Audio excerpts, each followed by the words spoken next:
Monolith comes out December 6th, and we get a Paragon update, Road to Monolith, Part 5, Offlane. Hello everybody, my name is Jake Legend, and this is Coalition of Geeks. This week on Monolith's update, they are talking about the offlane. And they say, let's go into it. Talk meta to me. With this new map, we're putting a much stronger emphasis on positions and roles. We're adding some basic role structure in order to improve the quality of an average game.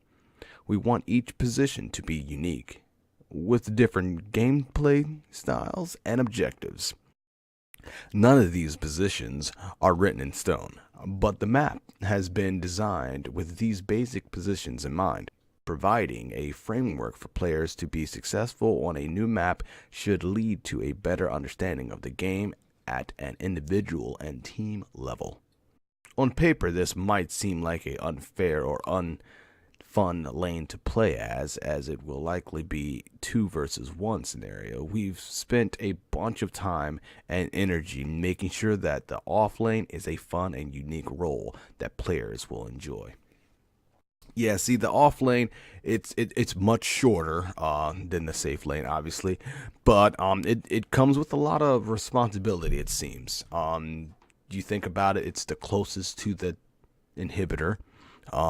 That person or player will have to be in that area constantly. It's not going to be something that you can just put down and be like, I'll be right back. Let me just go farm, the opposite jungle or something like that. You have to stay within that area. The next subheading says money isn't everything. This really entails that, there's a lot to be challenged here. It's very experience rich though, so you won't be getting a lot of card power, but your experience will rise pretty quickly. And depending on which character you have is pretty much a really good benefit. Either you want to get that spike damage in your abilities, or hitting level 5 and grabbing your ultimate before your opponent does. They go on to say that offlaning has a rhythm to it, an ebb and flow of unfavorable and favorable. They say the gold buff is a good example of how we've tried to create favorable beats that change the dynamic of this lane. Okay, so gold buff. Of course, you can take a gold buff pretty easily on off lane. But it says you have to go into the enemy's lane and grab their safe lane, grab their gold buff. But they say during this time, the off lane gets some much needed breathing room.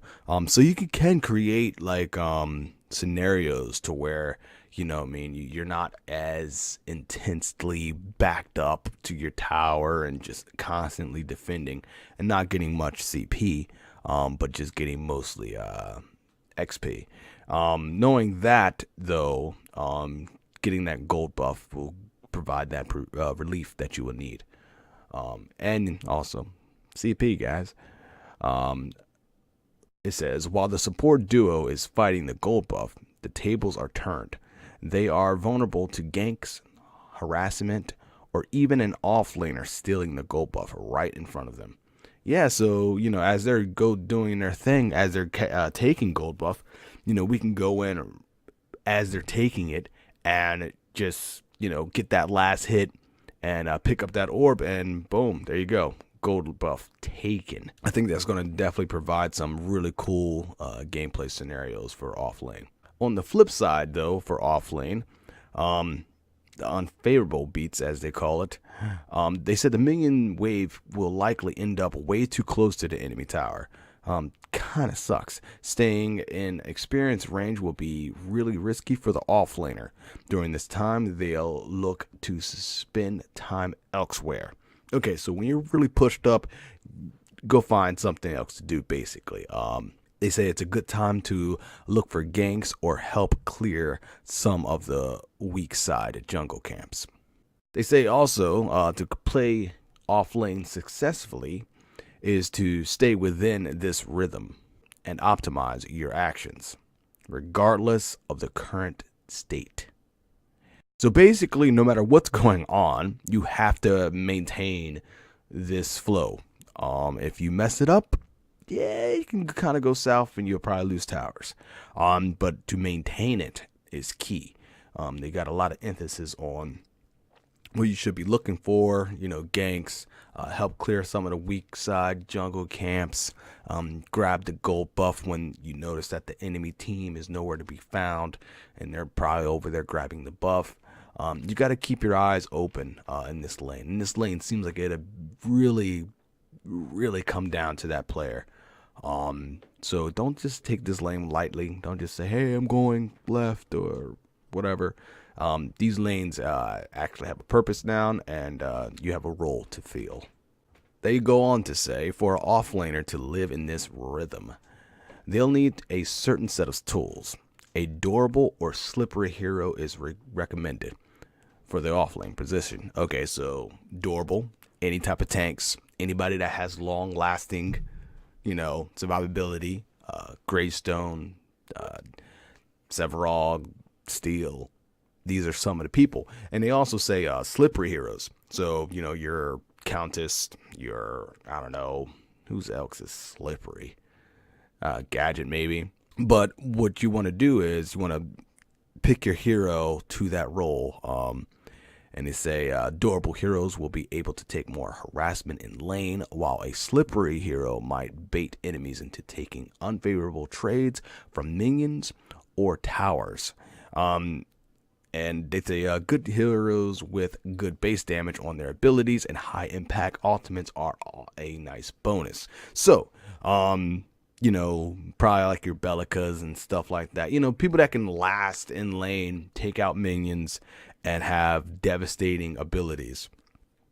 Probably not someone that's, a little bit on the medium side with everything kind of like mediocre, They can't really do much anything. Their damage isn't that good. Their abilities don't do that much damage. Maybe not enough health. I can't really come up with someone off the top of my head. But definitely want to pick your character to this lane if you're planning on going there. Paragon raises the question, why the off lane? They go on to say, we really want each position to feel unique. Let's take a given hero, Sevarog for instance. He remains one of our most flexible heroes in Monolith. He's a solid jungler, a decent support, and a good offlaner. Playing Sevarog in each of these positions feel completely different on Monolith. The position you play changes the way you think about the hero. You're going to want to accomplish different things. So basically, they go on to say that you want to play a little differently. You might want to play more conservative or more aggressive.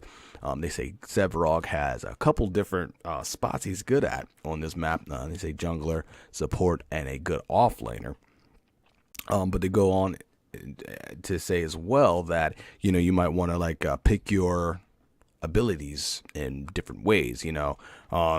Maybe you need this one ability because you're jungling, or maybe you'll go with another ability because you're just doing off lane.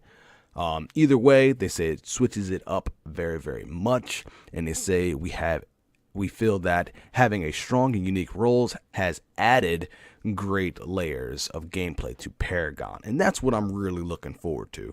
I've been enjoying this game for months. Bought it back in March, I believe, when they finally opened up the closed beta, and you can buy your way into it. And yeah, this game's been definitely great.